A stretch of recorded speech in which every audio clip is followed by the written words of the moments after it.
Hello, this is Aaron Ford. Anybody there? Yes, sir. This is, we can hear you loud and clear. Thank you. Very good. Thanks so much.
General Ford, you ready to proceed? Yes, sir, I am. All right, I'll call to order the State of Nevada Board of Examiners meeting scheduled for today, April 8th, 2025 at 10:02 a.m. And we'll kick it off with the roll call.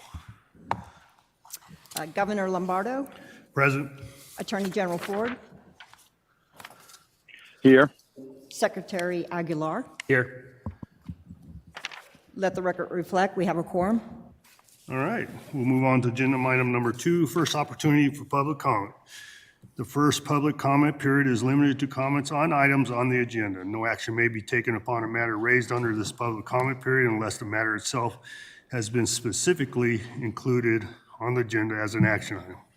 We will impose a 3-minute time limit. In order to call in, the number being 775-321-6111. Do we have any public comment there in Las Vegas? We do not. Do we have any public comment here in Carson City?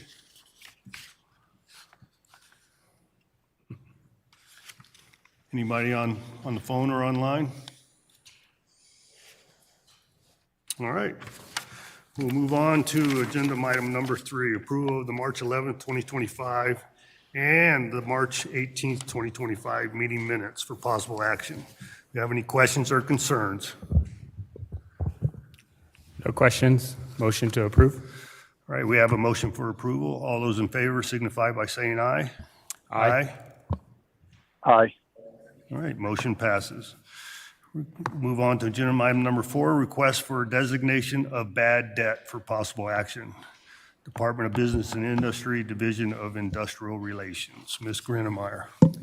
Pursuant to NRS 232.605 subsection 2, the Advisory Council to the Department of Business and Industry, Division of Industrial Relations, requests that the Board of Examiners designate a total of $2,888,777.19 as bad debt, as it has been determined to be uncollectible.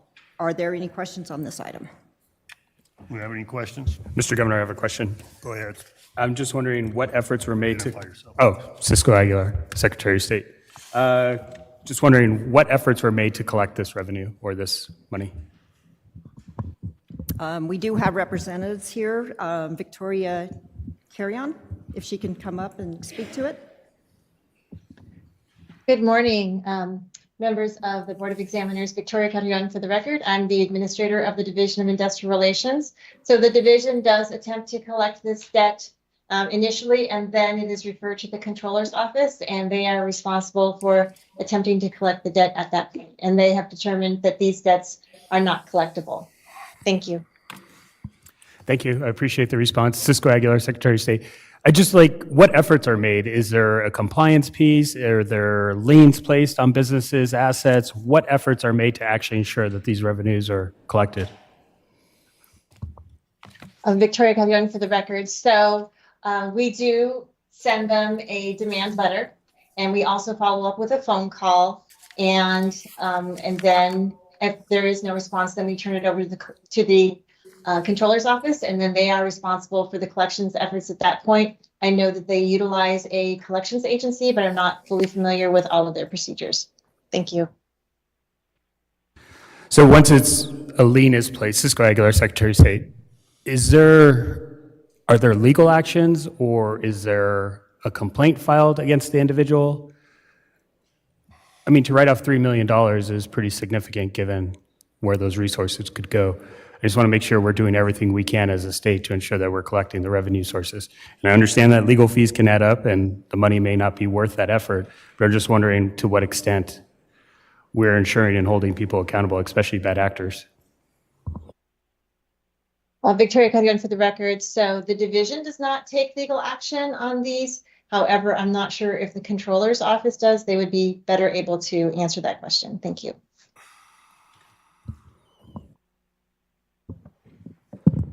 I can do a follow-up with the Controller's Office to answer your questions in writing, if you Perfect. like. That's the thing, right? I don't want to take too much time. Okay. So, Okay. appreciate it. Thank you. Just Governor Lombardo, for the record, this question has been presented previously. And I'm familiar with, a lot of it is businesses that go out of business. And similar to that effect, and eventually it will have an effect on their business licenses in the future and ability to recover.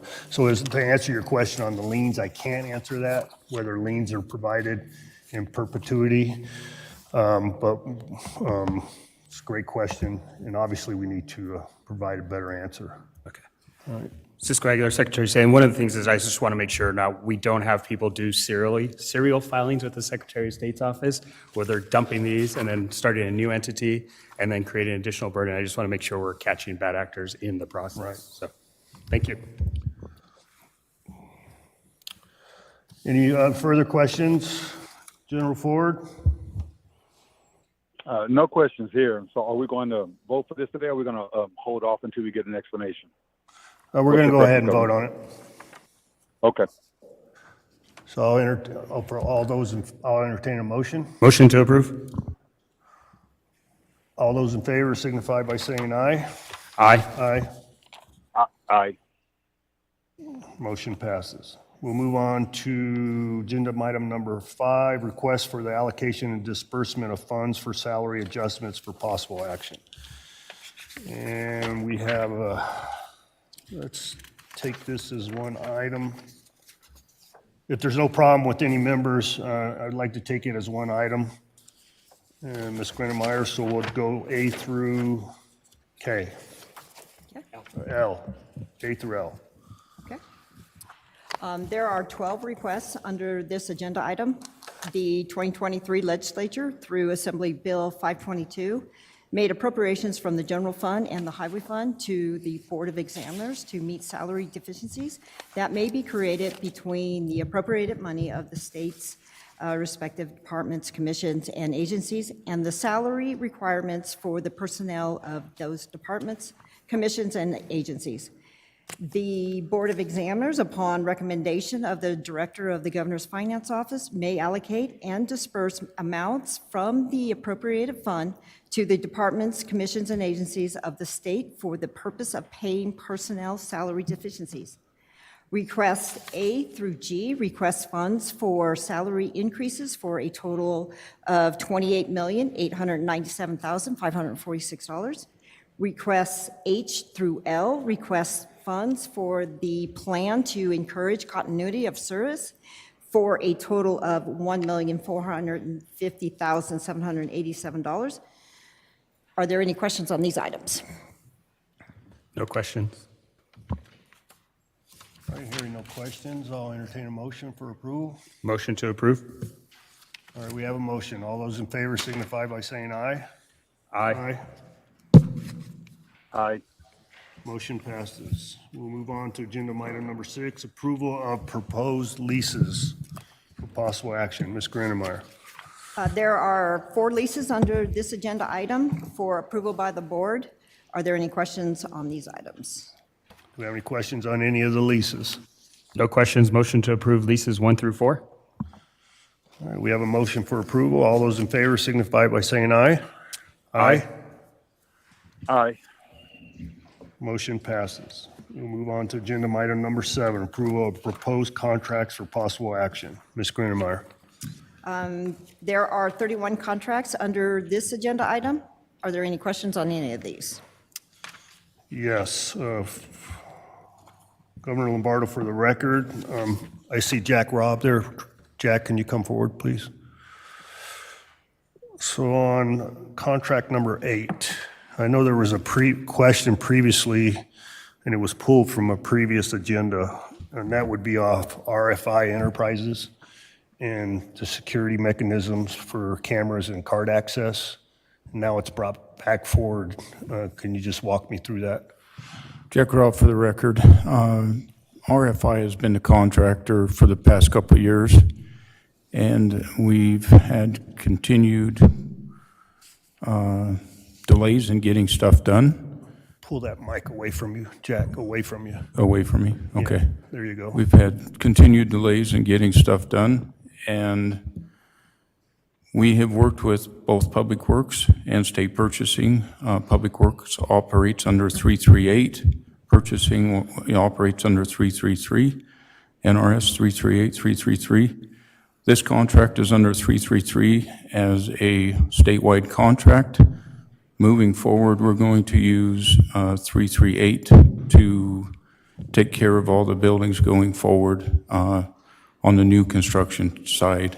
This is just a support contract for OCIO to continue getting equipment and service through this group. But the big jobs are going to be done through 338 and Public Works. Okay. Any questions, Mr. Rob? No questions? All right, thank you, Jack. And then on contracts 11 through 13, Ms. Grennemeyer, I don't know who's best to address it, but the amount being 0 and the reason why we're presenting it that way. Ms. Weeks?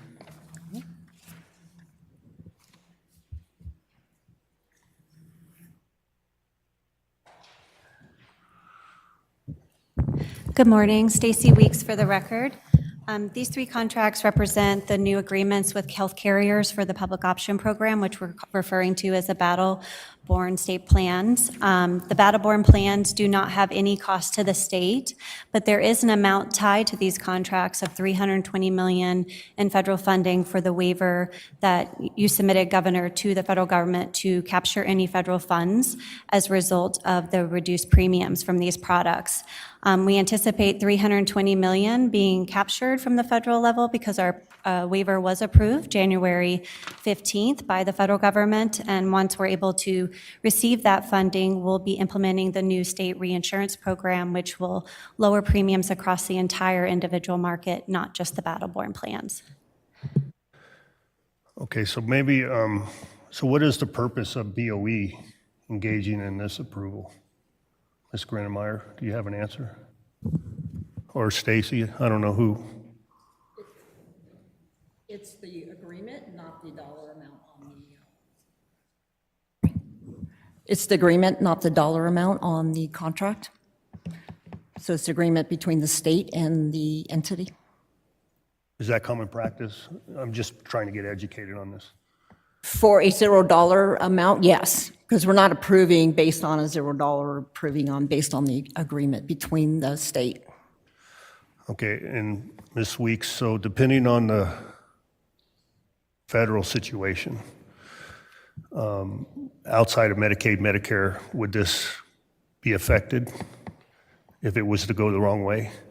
Stacy Weeks for the record. As far as we know, the 1332 waiver programs have not been affected by anything at the federal level. This agreement is in accordance with state law, so we can operate the new program as of January 1, 2026. So that's on a federal calendar, since it's January 1. I thought that was October to October. Stacy Weeks for the record. The products will be available in the marketplace in October for shopping, but the coverage year begins January 1, 2026, and that is in accordance with state law. Perfect, thank you. Any other questions of Ms. Weeks? I do, just one question on that. If the federal grant is decreased, the increase in premium would just go to the consumer, right? I assume? Stacy Weeks for the record, no. The contract still requires these plans to meet a target regardless of what we receive back. The federal funding is just how much the federal government will have to pay in terms of premium tax credits to buy down the premiums in the market. So the goal is by reducing that trend, we are able to capture that funding we're saving them. Regardless of regardless of how much we receive, the plans are still, they still must meet their contractual agreement with the state. Okay, so the insurer then eats the cost difference or the subsidy difference? Stacy Weeks for the record. Yes, there is in the agreement that they cannot take the entire reduction out on their provider network. They have to take at least a portion of it out on their overhead and profits. Okay, thank you. All right, if there are no further questions, I'll entertain a motion for approval. Motion to approve items 1 through 31. All right, we have a motion. All those in favor signify by saying aye. Aye. Aye. Aye. All right, motion passes. All right, we'll move on to agenda number 8, approval of proposed master service agreements for possible action. Ms. Grinnemeyer.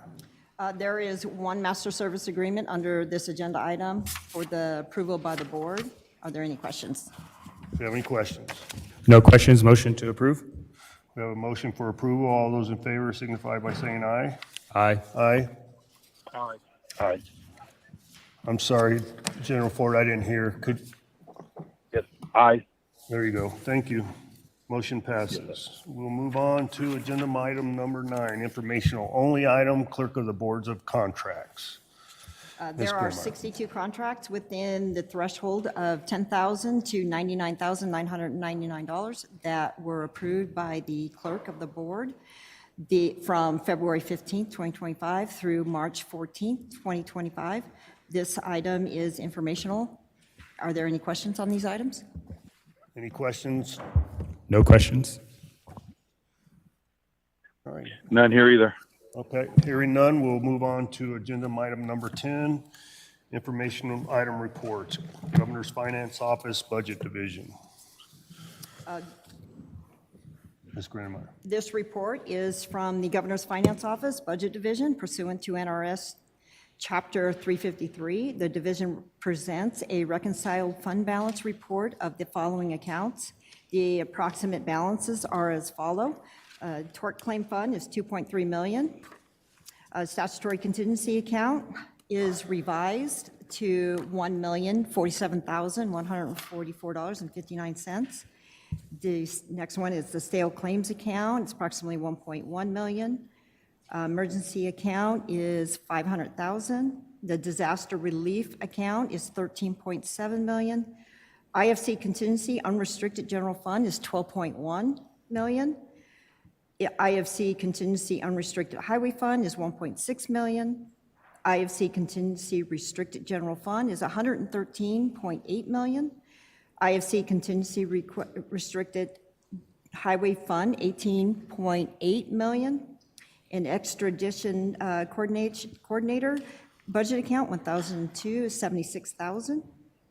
This item is informational. Are there any questions? Any questions? General Ford? No, sir. None here. No questions by me. Thank you very much.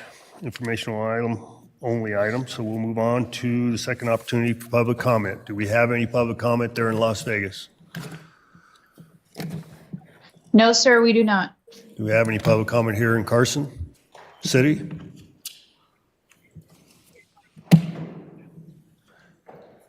Anybody online, phone? Ooh, interesting. All right, we'll move to adjournment. So move. All those in favor signify by saying aye. Aye. Aye. Aye. Thank you. All right. Thanks, everybody. Thank you.